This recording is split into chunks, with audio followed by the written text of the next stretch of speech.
त्यामुळे राजकारणाचं ते कदाचित सिक्रेट असेल. त्यामुळे तुम्ही काळजी करू नका. येणाऱ्या दिवसामध्ये खूप काही काही चांगले नेते तुम्हाला राष्ट्रवादीमध्ये प्रवेश केलेले दिसतील. ज्याप्रमाणे तुम्ही प्रवेशाचं बोलताय त्याप्रमाणे काही लोक जाण्याची प्रयत्न नाही किंवा ती रोखली जाणार आहेत का जी गेलेली आहेत जे आता नवीन येतील ते गेलेले आता मी तुमच्याच माध्यमातून ऐकते. अजून तरी आजपर्यंत कुणी आमच्याकडनं आमचा पक्ष सोडलेला नाही. त्यांचाही दादांवरती आणि दादांचा त्यांच्यावरती विश्वास आहे. त्या बाबतीमध्ये कुणी केलेलं नाही. जर त्यांचा कोणाचा गैरसमज असेल तर तो गैरसमज दूर करण्याचा प्रयत्न हा राष्ट्रवादी पक्षाच्या माध्यमातून याला दूर केला जाईल. उद्या दत्तात्रय भरणे जरी राष्ट्रवादी पक्ष सोडून गेला तर दुसरी राष्ट्रवादीची टीम प्रत्येक ठिकाणी तयार असते. तर दत्तात्रय भरणे गेल्यानंतर राष्ट्रवादीला इतका फरक पडतो असं काही नाहीये.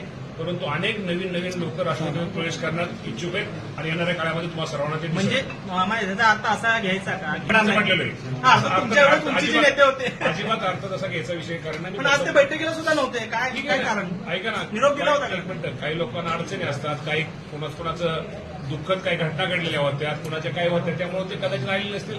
पण त्याचा गैरसमज दूर करण्याचा प्रयत्न आम्ही शेवटच्या दिवसापर्यंत करणार आहोत. त्यामुळे तुम्ही आमच्यात अजिबात काळजी करू नका. राष्ट्रवादी पक्ष हा एक संघ आहे आणि एक संघला निवडणूक लढवणार. गेल्या वेळेस पक्ष सोलापूर जिल्ह्यामध्ये शहरामध्ये आणि ग्रामीण भागामध्ये चित्र आम्ही म्हणणार नाही की आमची मेजॉरिटी आमचं सगळंच होईल. पण येणाऱ्या काळामध्ये तुम्हाला राष्ट्रवादी पक्षामध्ये चांगलं चित्र मागच्या वेळेस पक्षा तुम्हाला आकडे जास्त दिसतील. महायुती आज तरी आम्ही महायुती मनस निवडणुका लढवतोय. महायुती मनस शेवटी निर्णय घेतोय.